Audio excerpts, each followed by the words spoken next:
Olá, povo de Deus.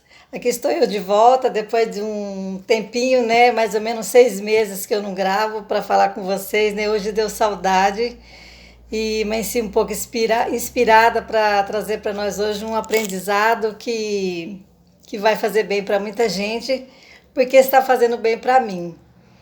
Até então, porque quando a gente pensa assim, que quando a gente está só, a gente vive na solidão, né?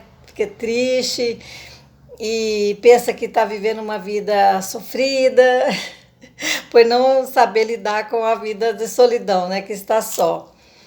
E eu passei por esse momento, né? Todos sabem que eu fiquei viúva, né? Perdi o esposo, tudo. Então aí eu fiquei naquele momento achando que eu estava só. Fiquei triste, fiquei um pouco calada, um pouco dentro de casa, sem poder sair assim, sem viver, né? Achando que eu estava na solidão, que eu estava só, que eu estava triste. De repente eu olhei para dentro de mim mesma, então eu falei, vou buscar uma solução, né? E isso que eu quero então passar para vocês nesse dia de hoje. Enquanto eu pensava que viver sozinha era triste, era uma separação assim de entre a gente e as pessoas, mas não é não. Eu aprendi, fui buscar a solução para a minha vida e aprendi com a palavra de Deus, né, com a Bíblia, que eu busco sempre meu recurso, porque ela é o manual da nossa vida, né? Então eu busquei assim saber aprender como lidar com a solidão. E buscando na palavra de Deus, eu aprendi que viver na solidão, o que a gente chama de solidão, né? Não é solidão, mas sim é um grande privilégio das pessoas que conseguem ficar sozinha e ou se afasta da multidão para viver só. Porque quando a gente está sozinha, a gente consegue pensar mais, a gente percebe ver mais, consegue ser mais perceptiva de todas as coisas que estão ao nosso ao redor. Que quando a gente está no meio da aglomeração de pessoas, você fica escutando um zum, zum, zum dali, um zum, zum, zum daqui, um te chama, um pede uma coisa, outro fala outra, e você acaba se dispersando e vive ali naquele, como se estivesse dentro de um liquidificador, né, rodando, rodando, rodando, você acaba ficando tonta. E aí, então acha que está num mundo de sete maravilhas do mundo, mas não é. Eu descobri que viver sozinha é a sétima maravilha do mundo. Incrível que pareça, mas é verdade. E buscando aqui na palavra de Deus, eu achei aqui no livro de Gálatas 5,16, que diz assim: Digo, porém, andai no espírito e jamais satisfareis a concupiscência da carne. Isso porque quando a gente vive em aglomeração de pessoas, vive com a casa cheia, andando onde tem muita gente, a gente vive ali na carne, né? É um olhando o modelo do outro, um olhando o que a pessoa tem, o que a pessoa faz, ali é a carne purinha. Você junta com pessoas dentro de casa, se socializam, que é normal, é bom fazer isso sim, mas a gente não consegue separar. A nossa carne fica muito exposta a fazer algo que não agrada ou receber algo que não agrada ao nosso próprio instinto, ao nosso própria carne, ao nosso próprio Deus também. E quando você está ali sozinha, né, que está na liberdade, você tem toda a liberdade de refletir, de pensar, de ver mais, de escutar mais. Ah, mas vai escutar de quem se eu estou só? Não, a pessoa te fala ali, chega em casa, você vai remoer aquilo, vai ficar pensando, vai analisar. Você tem muito mais tempo. Então, assim, enquanto eu vivi sozinha, que eu achava que eu estava na solidão, e eu estava sofrendo, eu estava triste, eu achava que quanto mais sozinho eu ficasse, era depressão e me mergulhava de medicamentos para depressão e o remédio só ia me acabando com a minha saúde, só ia me afundando mais ainda para o poço. Quando eu resolvi sacudir, levantar assim e ter uma atitude de saber que viver só é muito bom, é melhor do que estar na grande sociedade, sim. A gente tem que saber separar as coisas, né? Não estou dizendo aqui que vocês não podem ter uma vida social. Pode e deve, mas eu estou dizendo para você valorizar os momentos que você está só. Porque no momento que você está só, a sua vida se torna mais saudável, mais pura para você. Literalmente mais pura para você. Você está no seu eu quando você está sozinha. Quando você está com alguém, você está ali dividindo a atenção, ou uma palavra, ou alguma coisa, entendeu? Então, isso que eu estou querendo dizer, né? E então, assim, viver só não é viver em choque e achar que está na solidão, que está doente, não.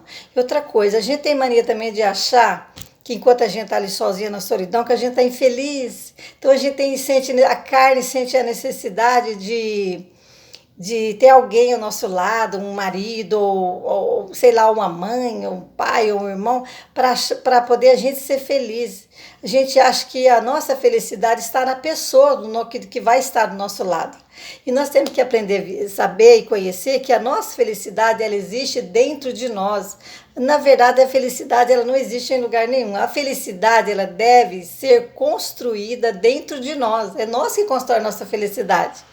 Porque Deus deu o dia igual para todos, para negros, brancos, criança, tudo. O dia Deus fez perfeito igual para todos, sem tirar e sem pôr. O sol, a chuva, o vento, tudo que a terra cria ali é para todos, por igualdade. É nós, humanos, que estraga aquele dia, se o dia nosso vai ser prazeroso ou maldoso, porque é nós que planta, nós que estraga. Então, e quando a gente está sozinho, você tem tempo para ver tudo isso, até mesmo para agradecer o nosso ser, que é nosso Deus, né? Nosso ser supremo.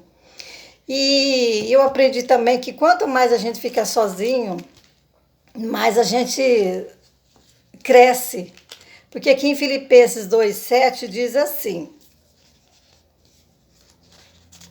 antes a si mesmo se esvaziou, assumindo-se a forma de servo, tornando-se em semelhança de homem e reconhecido em figura humana. Sabe quem é essa pessoa aqui? Jesus Cristo. Né? Quando ele viveu aqui na terra, ele é o Filho de Deus, né? É santo, foi santo e é até hoje. E ele, para assumir o papel de homem, então ele se esvaziou de si mesmo. Ele deixou de fazer a vontade da carne. Jesus não namorou, não casou, não teve família. Ele esvaziou de uma vida que ele poderia desfrutar do bom e do melhor, que ele era o filho do rei, é o eterno, né? E ele se esvaziou de si mesmo para poder ter uma vida que ele viver na santificação, para ter uma vida feliz. O desejo dele foi esse, esvaziar dele mesmo para entrar na santificação, que ele já é santo, nem pecou, mas ele precisou esvaziar-se de si mesmo para poder ser cheio daquilo do propósito que Deus enviou ele aqui na terra, né? Então Jesus se esvaziou dele mesmo. Então, o que nós temos que fazer? Ser exemplo, seguir o exemplo de Jesus. Quando a gente está no meio da multidão, a gente fica cheio, né? Cheio de coisa para falar, se arruma, fica toda linda, toda cheia de poder na carne. A gente quer estar com um sapato lindo, um brinco. A gente está cheia ali de coisas da carne, né? Que milita sobre a carne. Principalmente as mulheres que eu estou dizendo isso. O homem não é tanto, né? Mas as mulheres gostam de estar linda, cada uma mais linda que a outra. E ela se enche ali na carne, né? Então ela vive depois frustrada, que chega em casa, às vezes, tudo aquilo que ela arrumou foi inútil, não adiantou nada para ela. Chega em casa frustrada, cheia assim de coisas banais, né? Mas quando ela esvazia da carne dela, que deixa encher pelo Espírito Santo, naquele momento que ela está cheia ali, tudo que ela vê ali ainda é maravilhoso. Ela começa a estar no meio da multidão, ela começa a falar menos e ouvir mais, ver mais, ser mais observadora, ouvir mais as pessoas ali ao longe. Ela não precisa estar lá dando satisfação para ninguém. A pessoa que vive só não precisa estar ali corrigindo as pessoas. Aliás, a gente não deve corrigir ninguém, né? Quem corrige é o próprio Deus. A gente pode até dar uma dica, a gente tem que ser exemplo para a pessoa, quando vê nós, saber que você não faz nada de errado, que você anda no caminho certo. Então aí sim você está corrigindo outra pessoa, porque você é o espelho para outra pessoa. Quando ela te vê andando no caminho certo, que é tudo certo, se ela querer, ela vai te copiar. Então aí sim você está corrigindo dessa forma. Mas abrir a boca e falar, você está errado, apontar o dedo, querer corrigir, isso não é certo não, né? Cada criança aprende nas escolas, aprende com os pais e as mães, aprende com as atitudes dos outros, o certo ou o errado, infelizmente, né? Mas então, dando continuidade aqui, quando a gente pensa que está sozinho, eu estou na solidão, eu estou sofrendo isso, aquilo, não, a gente passa a ser mais observador de todas as coisas. Então você começa a aprender com o erro dos outros E aí você vai deixando o erro para lá e tirando só o que é bom. Então, assim, viver sozinho não é você afastar da sociedade, não é você afastar da tua igreja, do que você gosta de fazer, não. Mas é valorizar o momento que você está só.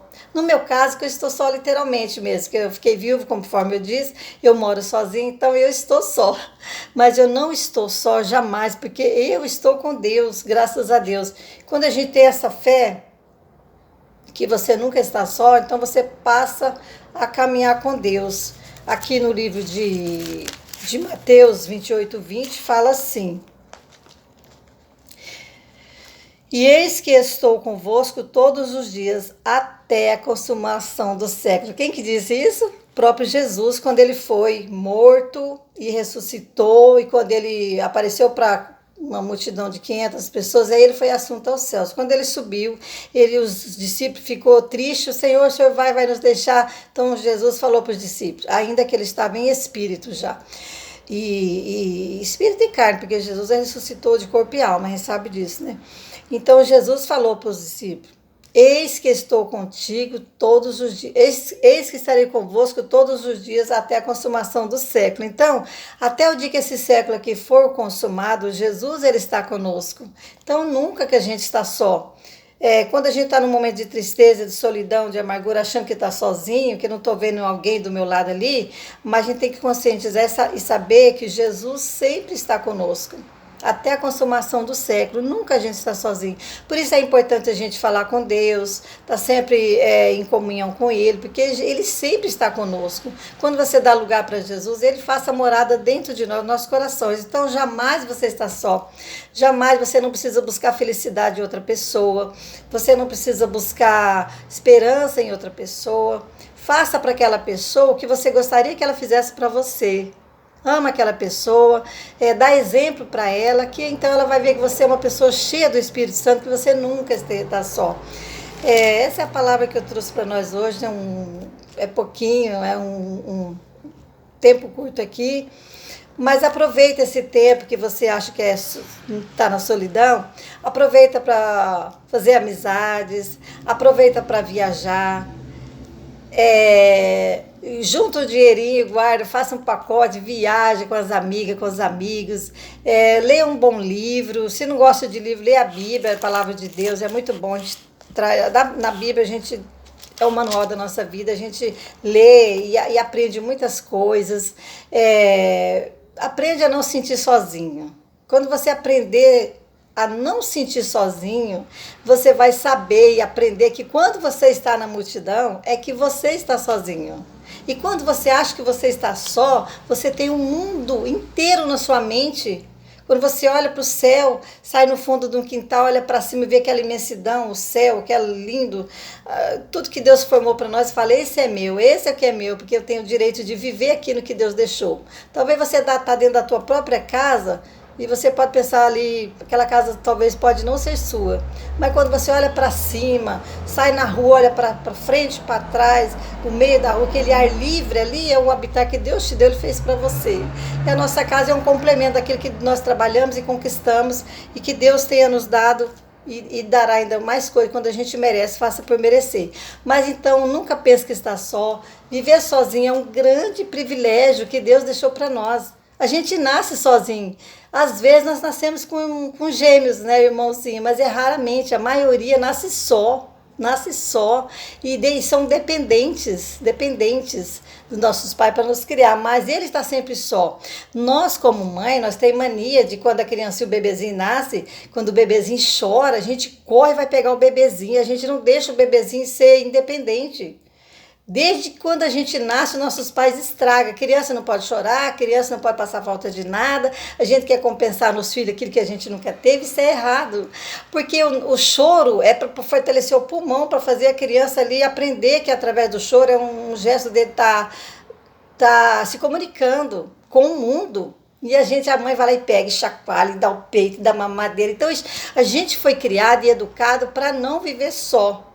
Né? Quando a Bíblia diz para nós assim, não é bom que o homem vive só, e então que ele falou, farei uma companheira, que Deus fez Eva para Adão, não é porque ele estava ali só na solidão, Ele estava tirando os animais, tinha tudo ali. A companheira foi feita, a Eva foi feita para Adão para ser uma adjuntora, para ser uma auxiliadora, para ajudar. Mas isso não quer dizer que ele também não poderia ter vivido só, sem nenhuma mulher na vida dele. Porque Deus fez esse plano porque precisava de ter procriação, precisava de... Nós, ser humano, nós já éramos um espírito formado lá atrás, antes de Adão e Eva. Já existia nosso espírito na mão de Deus. Já existia e ele precisava de nos trazer carne, nos fazer carne para movimentar esse mundo aqui, esse plano que ele fez. Então, por isso, teve Adão e Eva para procriar, para ter carne, para poder ser o nosso templo ali do nosso Espírito Santo. Mas isso não quer dizer que a pessoa não pode viver só. Nós precisamos de um companheiro, sim, se a pessoa querer um companheiro, não é pecado, é lícito você ter um companheiro, amar, namorar, conquistar alguém. Mas você viver só com você mesmo não quer dizer que você está vivendo erradamente, que você tem que viver na solidão, tem que viver triste, tem que ficar chorando, tem que viver pelos cantos, tem que ficar se dopando de medicamento. Não. Aprenda a viver só com você mesmo, você vai ver que você é muito mais feliz. Hoje eu sou muito mais feliz. Eu ando, eu caminho, eu vou visitar amigos, eu vou para a igreja, eu vou no restaurante almoçar sozinha. Eu não tenho problema com isso. Antes eu tinha, enquanto eu era mergulhada dentro de mim e achava que eu dependia do mundo, das pessoas, né? Hoje eu aprendi que eu dependo única e exclusivamente do meu Senhor, do Espírito Santo de Deus que habita em mim, e é Ele que me dá força, e eu sou a morada, o templo do Espírito Santo, e eu não posso então sentir sozinha. Quando eu acho que eu estou só, eu estou cheia da luz do Espírito Santo, ali eu vou ter tempo para refletir, para saber as coisas, buscar um estudo melhor. É impossível você estudar, fazer um estudo com alguém conversando perto de você. É impossível fazer você meditar com Deus quando tem alguém perto de você. Então, tudo começa quando você está só, tá bom? Que Deus te abençoe, que espero que eu pude te ajudar em algum problema, algum distúrbio, assim, de você achar que está só, está na solidão, que seu marido ou sua esposa morreu ou foi embora e que você está só, ou que você agora resolveu separar de casa, está sozinho, está abandonado. Não, ninguém está abandonado. O Senhor falou, eis que estou convosco todos os dias até a consumação do século. Então, nunca a gente está só. E viver só é tão gostoso, tão amável. Eu levanto a hora que eu quero, eu limpo minha casa a hora que eu quero. Se não que eu vou, porque eu tô sozinha, eu faço. Não, eu gosto de ter as disciplinas, tudo certinho, acordar de manhã, tomar meu banho, me alimentar e cuidar dos meus afazeres de casa, deixar tudo limpinho. Aí sim eu vou ter minha liberdade ampla. Posso sair, posso chegar a hora que eu quero. Então isso é maravilhoso. Não que a gente também, quando tem um esposo ou esposa, não pode fazer nada disso. Sim, possamos fazer sim. Só que nós temos que dar, a mulher, por exemplo, ela é submissa ao marido, né? Tem que estar sempre em comum acordo, um e outro. Porque quando não tem um acordo comum, gera briga, gera desconfiança, gera desconforto. Mas a pessoa que é sozinha, ela é livre, ela não tem que estar com esses problemas. É claro que nós temos que dar satisfação para o mundo inteiro, porque a gente tem que fazer o certo para que não deixe a desejar para alguém falar mal da gente. Quando você faz coisa errada, você tem que dar satisfação para a justiça, para o mundo inteiro. Mas quando você faz as coisas certas, tudo caminha para o bem. E que espero que eu te ajudei em alguma coisa. Mas viva feliz. Faça como eu deixei de ser uma mulher triste, pacata, achar que eu não me cuidava. Vocês lembram bem que minha última gravação que eu fiz aqui, eu estava indo com os cabelos branquinhos, porque eu não estava mais, achava que eu estava a Deus dará. E eu estava no meio da multidão. Tenho família, tenho os amigos, tenho os irmãos da igreja. Eu no meio da multidão e eu sentia só, na maior solidão do mundo. Eu não cuidava nem de mim, na minha aparência. Pra que eu vou ficar bonita? Eu tô sozinha mesmo, ninguém me... Então, isso não pode acontecer. Hoje eu estou só e eu estou tão cheia de vida, então eu quero viver muito, quero amar, quero viver muito. Então aí eu resolvi cuidar de mim, da minha aparência melhor um pouquinho, pintar meus cabelos. Quero ser jovem, hoje não quero mais enfrentar a velhice, entendeu? Hoje eu quero ser feliz, quero enfrentar o mundo da beleza, assim, quero mergulhar no mundo da beleza. A beleza, ela nasce dentro da gente primeiro. Não adianta você querer se enfeitar o corpo por fora se o teu espírito está fraco. Quando a gente reconhece que a solidão nos traz crescimento, aí você começa então a amadurecer o espírito, porque você então começa a viver no espírito. E através do teu espírito você vai crescendo, porque o nosso espírito é mais forte que a carne. O nosso espírito ele não morre, ele permanece eternamente. Eternamente. Então é ele que nós temos que dar sustância, é para ele que nós temos que dar importância, é para ele que nós temos que dar liberdade, é para ele que nós temos que dar todo apoio. A carne sim também, mas só que a carne é a mais fraca, então ela é a última. Primeiro damos apoio ao nosso espírito. Quando você tem um espírito amadurecido, você jamais sente só, você jamais sente inferior, você jamais sente que tem que dar satisfação para os outros. A tua vida pertence a você. Quando você não faz nada errado, você não tem que dar satisfação para ninguém. Quando você começa a achar que tem que dar satisfação para outras pessoas, é porque certamente a tua mente está acusando que você está fazendo algo errado. Aí então você começa a sentir que precisa dar satisfação para alguém. Mas quando você anda certo, no caminho certo, fazendo tudo certo, você não deve satisfação para ninguém, ninguém, ninguém. Somente você e Deus. Somente você e o seu íntimo. Isso é muito maravilhoso, gente. Olha, falar disso é tão gostoso que dá vontade de ficar o tempo todo aqui, mas já está esgotando o meu horário. Que Deus abençoe a todos vocês. Viva feliz, não viva só, mas vive cheio do Espírito Santo. Terás ótima companhia. Deus abençoe a todos vocês. Até o próximo vídeo. Beijo a todos.